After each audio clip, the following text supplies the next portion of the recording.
ሀገራዊ የኢኮኖሚ እድገትን በጽኑ መሰረት ላይ ለመገንባት የተቋማት የተቀናጀ አቅምና ስትራቴጂካዊ ትስስር ወሳኝ ድርሻ አለው። በዚህ እሳቤ ላይ በመመስረት በኮንስትራክሽንና በኢንዱስትሪው ዘርፍ በግንባር ቀደምትነት የሚጠቀሰው የኦሮሚያ ኮንስትራክሽን ኮርፖሬሽን እና በፋይናንስ ዘርፉ ፈጣን እድገት እያስመዘገበ የሚገኘው ሲንቄ ባንክ የቆየ ትብብራቸውን ወደ ላቀ የልማት ምዕራፍ ለማሸጋገር የስምምነት ሰነድ ተፈራርመዋል። የስምምነት ሰነዱን የኦሮሚያ ኮንስትራክሽን ኮርፖሬሽን ዋና ስራ አስፈጻሚ ኢንጂነር አሸናፊ ዳባ እና የሲንቄ ባንክ ፕሬዚዳንት ንዋይ መገርሳ ተፈራርመዋል። ከሲንቄ ጋር የመግባቢያ ሰነድ የተፈራረምነው ከዚህ በፊት የነበሩን የፐርፐዝ አላይመንት ያልነው ሁለቱም ተቋማት የመንግስት የልማት ድርጅት ሆኖ ሲቋቋሙ የተሰጣቸው ተልዕኮ አለ።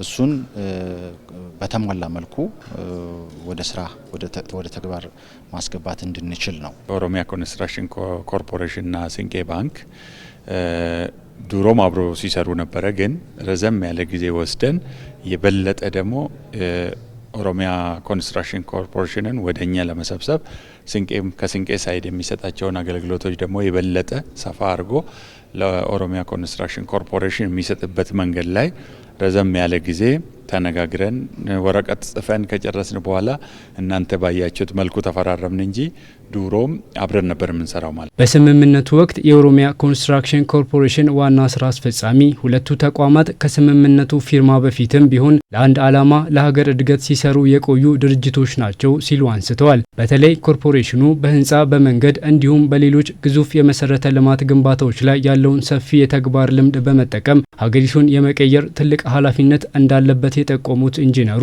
የዛሬው ስምምነት የኮርፖሬሽኑን የማሽነሪ አቅም ለመገንባት የወርክሾፕና የጥገና ስራዎችን ለማጠናከር እንዲሁም የተረከቧቸውን ፕሮጀክቶች በጥራትና በተቀመጠላቸው የጊዜ ገደብ ለማጠናቀቅ የሚያስችል ጠንካራ መሰረት እንደሚሆንም ጠቁመዋል።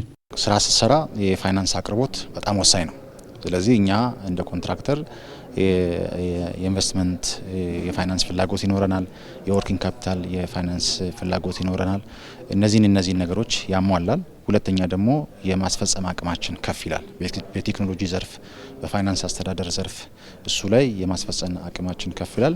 እንደዛ ሲሆን ጠንካራ የኮንስትራክሽን ተቋም መገንባት እንችላለን ማለት ነው። በሌላ በኩል የሲንቄ ባንክ ፕሬዚዳንት በበኩላቸው ባንኩ ለኮርፖሬሽኑ የስራ እንቅስቃሴዎች አስፈላጊ የሆኑ የቅድመ ክፍያዎችን ዋስትና አቅርቦቶችን በጥራት እንደሚያመቻች አንስተዋል።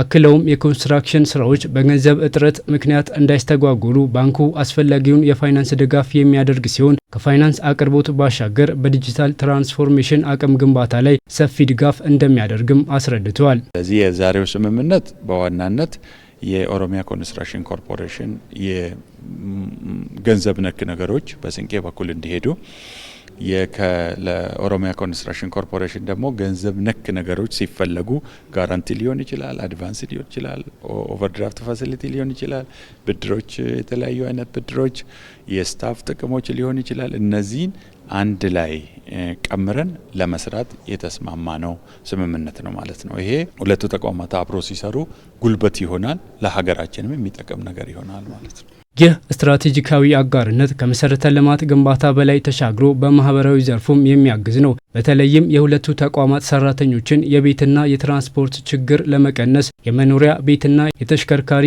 ግዥ የብድር አሰራር በጋራ እንዲያመቻቹ ይደረጋል። ይህም ሰራተኞች ተረጋግተው ስራቸውን እንዲያከናውኑ ትልቅ አስተዋጽኦ ይኖረዋል። በጋራ የተቀረጸው ይህ የተቀናጀ አሰራር የፋይናንሱን ዘርፍ ማነቆች በመፍታት ፕሮጀክቶች በፍጥነትና በጥራት እንዲጠናቀቁ የሚያስችልና ለሌሎች መንግስታዊና ህዝባዊ ተቋማት አርአያ የሚሆን አጋርነት ነው።